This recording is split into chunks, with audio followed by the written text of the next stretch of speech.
Yo soy una persona institucional, respeto los fallos judiciales, promulgo y promuevo que se respeten los fallos judiciales. Pero me ha angustiado mucho ver que el contrato social en Colombia se rompió. Es decir, hoy tenemos personas que cometieron crímenes de lesa humanidad sin ningún costo riesgo y con todas las ventajas, y un hombre que se jugó el todo por Colombia, que aún lo hace, asumiendo un costo judicial que francamente a mí me ha parecido injusto. Lo digo con respeto, pero con claridad. En esa línea es que hemos hablado con el presidente Uribe. Por supuesto, el tema y los asuntos que hoy competen a Colombia son críticos. La seguridad se ha deteriorado de una manera gravísima. Yo he venido dándole vueltas al país, he estado viajando. No hay lugar, no hay barrio donde el tema de la seguridad no sea otra vez una prioridad. ¿Y esto por qué? Tenemos un crimen organizado en expansión, bandas criminales que incluso toman presencia en los barrios, pandillas, el microtráfico por todas partes, el narcotráfico en todas partes, control territorial de múltiples grupos armados y en paralelo unas fuerzas armadas que han venido siendo debilitadas, desfinanciadas, sin recursos, sin capacidades. Y lo digo con mucha franqueza, sin seguridad no hay nada. Sin seguridad no se puede progresar. No hay forma de decir, no, es que ahora sí vamos a arreglar los problemas de educación, salud, inversión, oportunidad económica. Nada va a pasar si la seguridad no funciona. Y ahí entonces hay una agenda muy clara, que por supuesto tiene que estar conectada con esa relación con Estados Unidos y con una visión de país. Este país tiene potencial. Nosotros no podemos seguir en esta frustración en la que siento que se habla toda hora. Hay un pesimismo guardado y una cosa muy grave. Ve uno que hay una crisis fiscal, una crisis en salud, una crisis en pensiones, una crisis en relaciones internacionales, pero un consumo muy grande. Entonces uno dice, qué bueno que hay consumo, pero ¿y cuáles son las fuentes del consumo? No, es que tenemos el narcotráfico más grande de la historia, la minería ilegal de oro más grande de la historia, la extorsión disparada. Entonces, claro, hay una economía ilegal que mueve todo. Se han ido cerca de 1,5 millones de colombianos del país en estos años, y claro que están mandando remesas también. Entonces es como el reflejo. Colombia tiene todo para ser un país maravilloso, Julio, y yo creo que esa es la conversación que importa hoy. La pequeña política forma parte un poco de la realidad y de las decisiones. Bueno, pero la pregunta es cómo encaja usted. Es decir, ellos van a hacer una encuesta, escogen un candidato y después hay otros candidatos que tienen afinidad con el Centro Democrático, como usted, me imagino que como Vicky, como el doctor Abelardo, en fin, otras figuras. ¿Eso después va a otra consulta o usted entraría, hay la posibilidad de que usted entre a la encuesta del propio Centro Democrático? Bueno, usted sabe, yo no soy miembro del Centro Democrático. Siempre he mantenido una afinidad en los temas con el doctor Uribe y con otros líderes del país. Yo creo que en mi caso, yo le digo, Julio, yo vengo de estar unos años de ser profesor, de estar pensando en los temas de fondo del país, y cuando veo que lo que hay aquí es un tema de seguridad tan grave, una necesidad de reanimar la economía, yo me hago presente. Ya los mecanismos y las fórmulas, honestamente creo que son cosas de proceso. Ya está diplomático, ¿no, Alberto? Ya está en la Cancillería. Mire, le tengo un dato primicia de la W que le va a estremecer. Juan Pablo se encontró con un informe que ha pasado desapercibido, pero es una fotografía de la mayor gravedad. Juan Pablo, le escucha el candidato Pinzón. Candidato exministro, buenos días. Colombia ya es el tercer país con mayor número de solicitantes de asilo en el mundo después de Sudán y Venezuela, según el último informe presentado por la Agencia de las Naciones Unidas para los Refugiados, ACNUR, un informe que se conoció hace pocos días pero que no ha tenido ningún eco en Colombia. El reporte se titula Exilio, un viaje entre el desarraigo y la esperanza, y revela la que se convierte en la cifra más alta de los últimos 18 años de colombianos que buscan residir en el exterior haciendo uso de la figura de asilo. 393.000 colombianos salieron del país y están pidiendo asilo en algún lado entre enero y diciembre del año 2024. El incremento durante el gobierno Petro se ha dado sin parar. Le voy a contar cuál ha sido el histórico de ACNUR. 2021, 82.000 solicitudes de asilo presentadas por colombianos. 2022, 127.000. 2023, 299.000. Y 2024, informe que fue cerrado hace 2 semanas, 393.000 colombianos. En 2 años, 500.000, doctor Pinzón. Eso no puede ser. 500.000 en 2 años. Eso es una tragedia, Julio, y refleja el sentimiento de la gente. La gente está sintiendo que no hay oportunidad, que no hay futuro, y entonces se va al país. La función de un Estado, de un gobierno, de una nación, no es otra que darle a la gente las garantías para sentirse cómoda, para prosperar en su propio país. Hoy eso se está rompiendo, o se ha venido rompiendo, y venimos en un deterioro que da mucha tristeza. Yo personalmente siento que estamos hoy frente a la opción de seguir con la idea de implementar una especie de socialismo del siglo XXI que mucho últimamente el presidente Petro ha mostrado afinidad y gusto, o volver a un modelo institucional, democrático, que no puede hacer milagros, pero que se preocupa por integrar a la sociedad, resolver problemas y avanzar. No hay duda de los retos en materia social, no hay duda de la necesidad de crear un modelo económico mucho más dinámico que ponga a crecer esta economía. Tenemos recursos naturales. Este país tiene petróleo, gas, carbón, oro, níquel, cobalto, cobre, todo lo que se necesita para la transición energética, para el modelo de semiconductores, para todo lo que tiene que ver con la nueva tecnología, los data centers y demás. Ahí estamos, y eso es lo que podríamos gestionar de manera organizada: empleos, oportunidad de ingreso. Pero hoy la gente se está yendo del país, y se está yendo porque no ve futuro, y no hace mucho ruido, se va calladita. El otro número que valdría la pena mirar es la cantidad de capital colombiano que se ha ido al exterior. Es en miles de millones de dólares, Julio, porque la gente puede que no diga nada, porque le da temor de que la golpeen las autoridades, de que vengan las superintendencias o la DIAN, pero están sacando el dinero del país y se están yendo tratando de buscar que la plática esté segura, porque no sea que aquí el país se siga deteriorando. Cuando uno tiene un déficit fiscal de casi el 8%, eso ya empieza a ser confiscatorio, porque eso hay que pagarlo. ¿Cómo? Con impuestos, si no se hace un esfuerzo de austeridad y de cuidado con el país. Entonces es el tipo de problema en el que estamos. Pues, exministro y exembajador Pinzón, yo creo que el tema de la carpintería en este caso sí es importante, porque usted ha logrado algo que ningún otro candidato ha conseguido, y es que sin ser del Centro Democrático, el presidente Uribe le ha dado un níquel obstat. Eso quiere decir que la única persona que ha logrado romper esa polarización en parte que afecta al país es usted. Luego, la carpintería sí tiene una importancia adicional a la normal de que usted sea un aspirante a la presidencia. Por consiguiente, creo que el fenómeno político más importante de los últimos días, después del asesinato a Miguel Uribe, es esa fotografía con el presidente Uribe, y por tanto, sí, insisto... Alberto, súmele la Andy. Es que usted no estuvo en Cartagena, nosotros sí. Lo de la Andy era muy impresionante. Muy impresionante. Sí, pero... Y en la Andy hay un líder antioqueño que está de jefe de debate. Pero es que en ese campo el doctor Pinzón ya tenía un trabajo muy adelantado, porque el empresariado colombiano le debe mucho a Pinzón, porque como él lo acaba de decir, sin seguridad no hay felicidad, no hay desarrollo, no hay nada es posible. Esperanza. Y creo que nadie representa mejor una figura para resolver ese problema que nuestro invitado de hoy. Por eso yo le quiero insistir en el tema de la carpintería, porque la carpintería en este caso no es cualquier cosa, se convierte como en el derecho romano, que el procedimiento hace parte de la sustancia. Pues don Alberto, muchas gracias por esas palabras y ese análisis. Yo tal vez diría lo siguiente: mi sentido y mi sentimiento de estar aquí en el país es porque yo veo que se requiere experiencia y conocimiento en este momento. A mí me correspondió, por las funciones que he tenido, liderar unas Fuerzas Armadas que llegaron a ser consideradas en esos años las mejores del continente. Es que incluso terminamos siendo invitados en Europa, a la misma OTAN, a llevar la experiencia. Aquí en América Latina entrenábamos a todas las fuerzas de policía y militares del continente, salvo las de Venezuela, Cuba y Nicaragua. Todos los demás los entrenábamos aquí. Entonces todo esto era porque aquí había una credibilidad y un avance. El país va a necesitar muy rápido restablecer, reanimar, recuperar las Fuerzas Armadas para que sean efectivas. Eso va a ser un tema vital. Pero la relación con Estados Unidos... Hemos visto hoy que el presidente Trump es una persona que toma posiciones, se mueve de una manera muy determinada. Vamos a tener que conectar rápido con eso. Y 3, estamos en una era de cambio geopolítico que no habíamos visto en décadas, de cambio de orden mundial. Y ahí lo que hay es una oportunidad para Colombia. Hay dos maneras de ver eso: o uno se suma a los frustrados y a los que les va mal, o coge este país y lo pone a andar y lo conecta con la inversión y lo conecta con el futuro. Pero todo esto al final pensando en lo más importante. Este país tiene 6 millones de pobres extremos. Este país tiene 11 millones de personas en pobreza.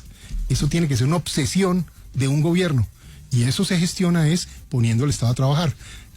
Una cosa que hemos aprendido con los años es: perro que ladra no muerde. Yo prefiero ser de los perros que poco ladra, pero trabajemos para que pasen cosas, que es lo que hemos sabido hacer en la vida, pero para eso se requiere conocimiento del Estado, experiencia y articular al sector privado. Sin sector privado no vamos a poder progresar. La iniciativa privada, el emprendimiento, esa es la manera, creo yo, y el respeto por las demás instituciones del Estado.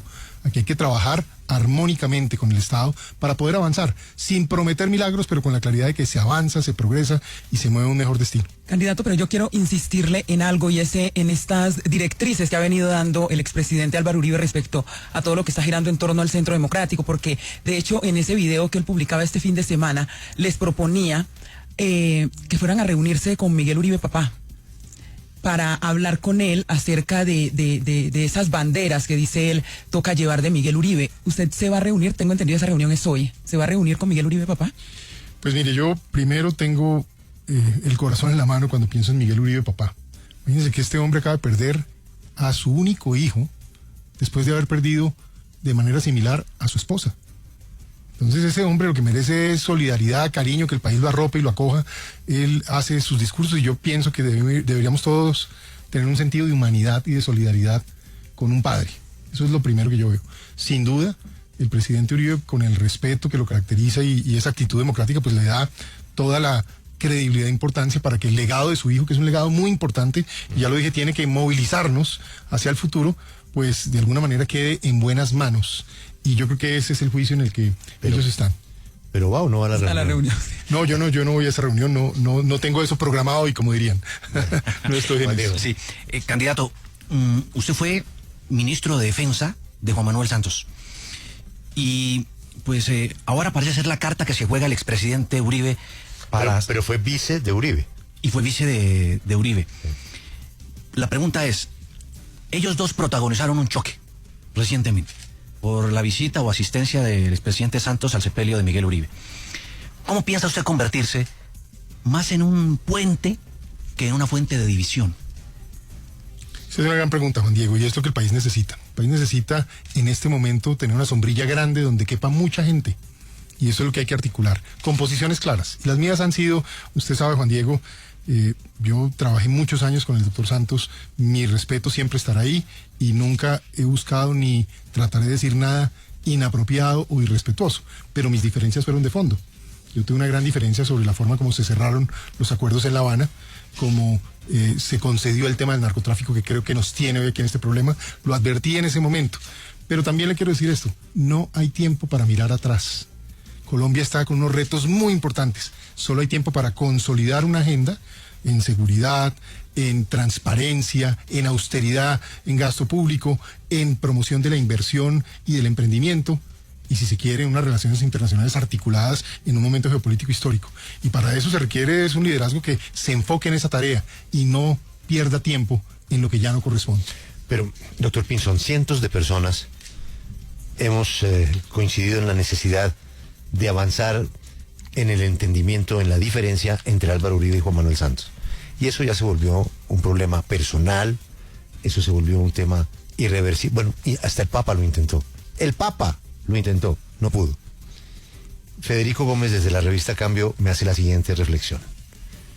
En 1996, Fundación Buen Gobierno, usted estaba ahí. Eso era Juan Manuel Santos. Secretario privado del Ministerio de Hacienda, ¿de quién? De Juan Manuel Santos.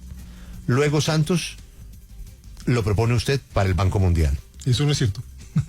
La parte del Banco Mundial me nombró el presidente Uribe por propuesta de Alberto Carrasquilla, siendo el ministro en esa época. Perfecto, Quito Banco Mundial. Después fue viceministro de Defensa, después fue secretario general de la presidencia de Santos y fue ministro de Defensa de Santos. Y al final, uno de los más grandes honores que usted pudo tener, además por el trabajo que hizo allá, embajador en Washington.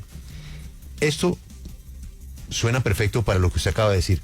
No hay tiempo para mirar atrás. Pero en el Centro Democrático usted tiene una resistencia por cuenta de este inventario.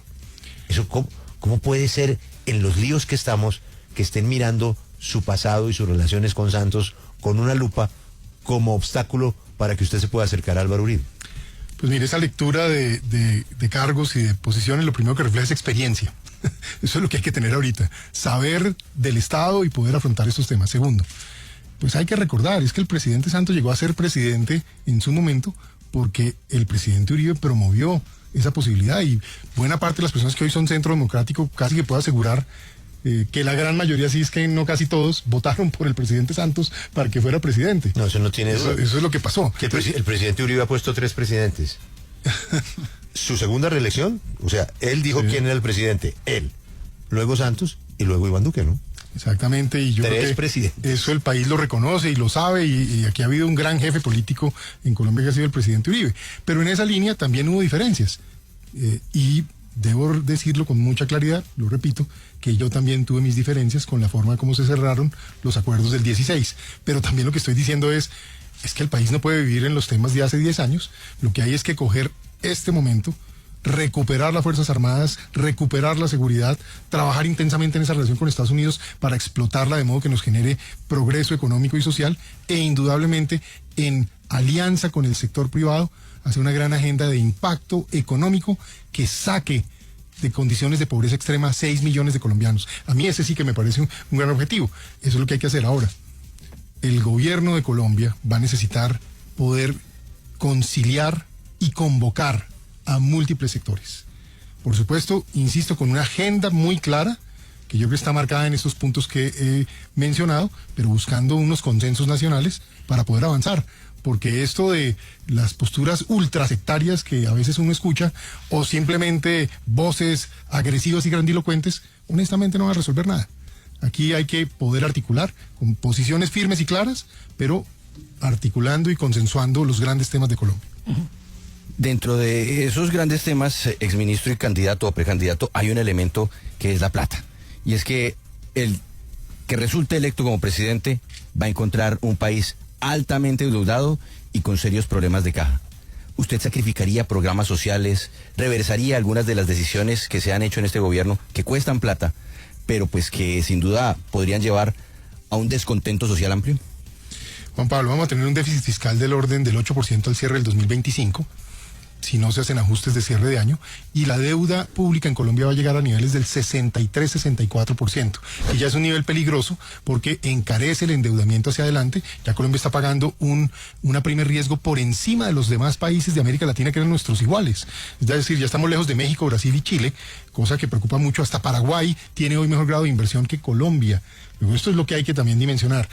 Y es que no olvidemos, los recursos que llegan de manera social, los subsidios, que hay que orientarlos a donde realmente se necesitan, también hay que pagarlos. Entonces el país tiene que generar riqueza. Cosas que preocupan, por ejemplo, cómo se ha ido quebrando Ecopetrol. Esa era la gallina de los huevos de oro. Y hoy, al parar la inversión, al parar las posibilidades del uso de los hidrocarburos de manera eficiente, el país está terminando por importar gas natural, del cual tiene enormes reservas incluso frente al Caribe colombiano. Estas son las cosas que no pueden ser más. Entonces, 2 cosas. Hay que trabajar intensamente en austeridad y vamos a tener que revisar programa a programa, gasto por gasto, y solo hacer lo que realmente beneficia a la gente, al país. Pero nóminas paralelas, gastos excesivos, viajes innecesarios, celebraciones y fiestas, todo eso tiene que llegar a un límite mínimo. A propósito, las cosas que se hacen bien, a veces con pocos recursos lucen más. Es que también eso hay que ponerle un poquito de gracia y de altura a las cosas. Pero por el otro lado, el gran modelo fiscal de Colombia tiene que ser un modelo pro generación de riqueza. Esto es creando riqueza para que crezca la economía y así se reduzcan los déficits, aumente el recaudo y el país progrese con empleo y con consumo, pero un consumo bueno, un consumo viable. Exministro, usted logró con Estados Unidos y con esa cúpula militar que era como el Dream Team de la época, la colaboración de Estados Unidos en serio con el tema de interdicción. Y eso se fue enfriando, no sé por qué razón. Y nos bajaron la ayuda y ya por ahí había un barco, un avión, pero ese corredor del Pacífico lo dejaron libre. Y por ahí se armó el gran negocio que usted conoce. Están llegando barcos a Venezuela. Yo quiero pensar que esos barcos de Estados Unidos, que llegan con 4 o 5 mil Marines, van a la misma tarea de interdicción. Obviamente, después de lo que dijo Bernie Moreno aquí la semana pasada en estos micrófonos, pues se encendieron las alarmas cuando él dijo, no, lo de Maduro, eso ya no da para más, eso no pasa de este año. Entonces la gente dice, bien, van los barcos ya para la invasión de Venezuela, lo cual estoy seguro que no tiene ningún asidero. Pero en el tema de interdicción, ¿usted qué piensa de pedirle seriamente a Estados Unidos que nos ayude en el Pacífico y en el Caribe? Una de las primeras tareas que va a tener el próximo gobierno es sentarse con los Estados Unidos a restablecer la relación estratégica en seguridad.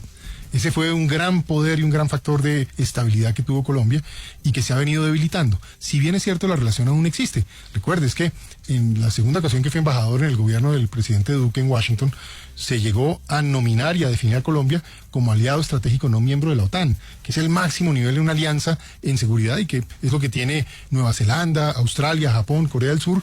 Colombia era el único país que tenía ese nivel aquí en el continente. Incluso hasta la actual administración de Petro se ha beneficiado de eso porque por eso es que no han roto del todo. Digamos, hay alguna expectativa de que en un futuro gobierno las cosas se restablezcan.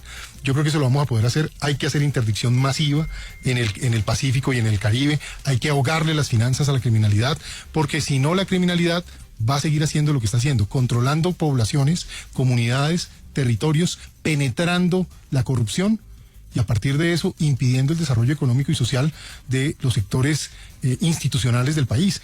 Está pasando que hay municipios donde ya no se está pudiendo vender los productos de consumo, porque no sé si han visto, pero han quemado hasta los camiones de D1 como si nada. Están quemando camiones, están extorsionando a cualquier tiendita. Estaba el otro día en Ibagué, me pongo a hablar con una señora ahí en la plaza de Bolívar de Ibagué y me dice ella...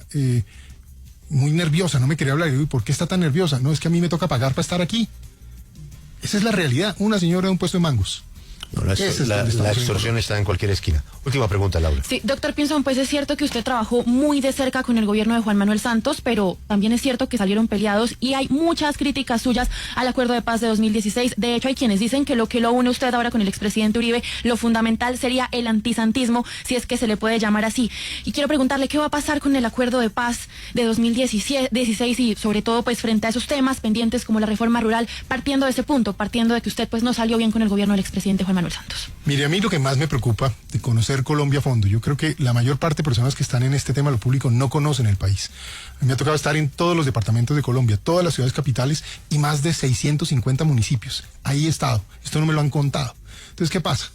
El Estado colombiano, más allá de acuerdos, firmas y muchos anuncios, es la hora que no lleva las carreteras a buena parte de los municipios que están hoy bajo control criminal. No ha llevado la salud, no ha llevado la educación, no hay economía alternativa a la economía criminal.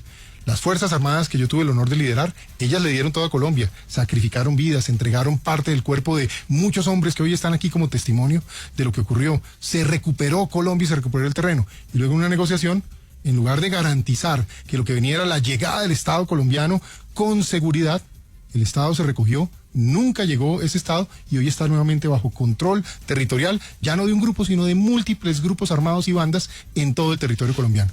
Tenga la certeza de algo. Si tengo convicción y conocimiento es de cómo poder llevar ese desarrollo a esas regiones. Hay que integrar a la Colombia marginal, hay que integrar a esa Colombia que está en la distancia y que hoy incluso clama, pero les toca pasito, la presencia del Estado que les dé seguridad. Porque usted va, por ejemplo, a los municipios del Pacífico, allí la gente está a orden de los criminales, del alcalde para abajo. Entonces, esto es una situación angustiosa, nos devolvimos 30 años y lo peor, nos quedamos todavía con los discursos y sin las obras y sin la, básicamente, integración de esas comunidades con Colombia, con todo el país. La penúltima pregunta tiene que ver con la señora de los mangos que habló con usted. Si usted fuera el señor de los mangos, no la señora de los mangos, sino ese señor de los mangos que ha tenido que vivir lo que ha tenido que vivir, ¿usted votaría por un candidato de izquierda? Yo creo que la gente no va a votar más por un candidato de izquierda, por ser de izquierda solamente. La gente va a votar por alguien que le diga cómo le van a proteger, cómo le van a crear por lo menos la opción de que no tenga su vida a peligro toda hora. Pero eso no se lo puede ofrecer Gustavo Bolívar, por decir algo. No pueden porque ellos han estado precisamente vinculados a toda esta lógica de la tesis del socialismo del siglo XXI, que así no la llamen así, es lo que está gestionándose. Entonces se la cambio, vamos al centro. ¿Usted votaría por un tipo como Sergio Fajardo?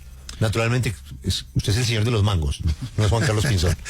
¿Votaría por un tipo como Sergio Fajardo? Hombre, Sergio es un señor muy decente y yo creo que todo el mundo lo va a ver, ese señor es decente, pero ¿tendrá el perrenque? Bueno, eso ya es otra pregunta. Entonces es lo que se pregunta el señor de los mangos. ¿El señor de los mangos votaría por Claudia López? No creo, porque el señor de los mangos sabe que eso gritando y brincando no se arregla mucho. Ayúdeme, Alberto, a ver por qué va a votar el señor de los mangos. ¿El señor de los mangos votaría por Vicky Dávila? Vicky de pronto les gusta porque dice cosas duro y todo. Lo que pasa es que de pronto tienen dudas si ha trabajado en eso los mangos alguna vez. Señor de los Mangos, hay que arreglarle el problema. Ayúdeme, Juan Diego. Señor de los Mangos, ¿votaría por Abelardo Las Prialla? No sé, lo ven muy elegante, muy romano, muy italiano. Bueno. Eso lo ven como lejos. A ver, vamos al Centro Democrático. Sí. A ver, ¿votaría por María Fernanda Cabal, el señor de los Mangos? De pronto le suena porque ella habla duro y toda la cosa, pero luego diré, y esta señora sí habrá comido mango. Pero el señor de los Mangos está quedando sin candidato. Juan Diego, ayúdeme. Paloma ¿Y Valencia. Paloma? Paloma querida, ¿no? Paloma buenísima. Y ella va a visitar a la gente de los mangos. Eso sí me he dado cuenta y cae bien. No sé si ya le cree todo, pero les cae bien. Me quedé sin candidatos, Alberto. Ya toca sacar la otra lista, ¿no? ¿El señor de los Mangos votaría por un tipo tan respetable y tan serio como Mauricio Cárdenas? Bueno, Mauricio, gran economista. Pero ella no sabrá, o el señor de los mangos no sabrá si realmente le va a resolver el problema que tiene. No, el señor de los mangos solo vota por Pinzón. Ya sabes. Es que ya lo convencimos. Nos falta David Luna y David Luna. Ya lo convencimos. Oiga, David Luna, ¿verdad? Buen tipo, David, ese es un tipazo. Sí, pero el mundo está lleno de buenos Las tipos. corbatas así parecidas a las suyas que usa, elegantísimas, bien plantado. David, un tipazo y un gran político, un gran Daniel líder Quintero. colombiano. ¿Por cuál? Daniel Quintero. Quintero. No creo, porque se han dado cuenta que como que hace mucho show. Entonces de pronto se toma la foto, le hace la cosa a los mangos y no aparece más. Y Roy Barreras, Roy. Roy, no sé, yo lo veo como que el señor de los mangos seguramente dirá, pero ese no es el que ha estado con todos los gobiernos y ha prometido 200 veces la misma cosa en cada gobierno. No, usted tiene razón. ¿Para qué seguimos? Son 70 candidatos. El de los Mangos está con Pinzón. Listo. No, hay que ver si Pinzón ya oficializa, estamos en eso, porque hay como 70 candidatos, contaba el otro día el registrador que hay como 50 candidatos por firmas, 57. 20 por el otro lado, entonces dice uno, el país ya creo que le sobran candidatos, hay que buscar ahora a alguien que pueda ejercer la función de presidente, que a propósito, eso no es un título, eso es un servicio. El presidente de Colombia es un servidor del pueblo. Tengo otro escenario hipotético. Miguel Pinzón, Miguel Uribe Londoño, padre de Miguel Uribe Turbay, tiene ya las facultades para escoger el candidato que reemplace el puesto de su hijo. Claro. Entonces vienen las especulaciones que todos están en el mundo de las cábalas políticas. Él puede decir alguien de la familia, él puede decir yo mismo. ¿Y qué tal que diga Pinzón? No sabemos, ahí sí. ¿Y ahí qué pasaría? ¿Pasa usted por su credencial del Centro Democrático esta tarde? No, lo primero es que, mire, de verdad que yo sí, con los temas de Miguel y su familia, me siento como en abstención de opinar incluso, porque yo siento que este tema hay que tratarlo con el dolor que esa familia está viviendo. Bueno, pero lo que ellos abrieron la puerta, ¿no? Han sido muy amables y tengo gran cariño por Miguel, papá, por María Claudia, por toda esa familia, por Carolina. Han sido personas con las que tengo cercanía y afecto. Tuve mucho afecto y cercanía con Miguel, pero cualquier opinión o decisión que tomen, yo la respeto, la acompaño, y si tiene que ver conmigo, pues hablaremos. ¿Cómo va a ser el eslogan? ¿Pinzón para presidente o Pinzón con el señor de los mangos? La presidencia no es un título, es un servicio. Eso es mi sentir y eso es lo que hoy enseño en la Escuela de Políticas Públicas en Princeton. Eso es lo que le digo a mis estudiantes todo el tiempo. Sí, puede ser. Hay que estar preparado. Pinzón, su servidor. Exministro, gracias por... ¿Algo más? No, es que en el Ministerio de Defensa, pregúnteme a qué exministro adoran. Usted habla con cualquiera y tiene nombre. Pinzón. Bueno, ya hay 400.000 familias votando, ¿no? Exactamente. Es un caudal interesante. Julio, pero si hay eslogan, ¿el gallo es Pinzón? El gallo es Pinzón. Bueno, el gallo puede ser Pinzón. Tuvimos el pollo vallenato, era López, ¿no? Sí. Exministro, gracias por atendernos. Julio, muchas Muchos gracias. Muy éxitos. agradecido por este espacio y me encantó compartir con Está ustedes. usted muy bien asesorado. Realmente sí. Muy bien.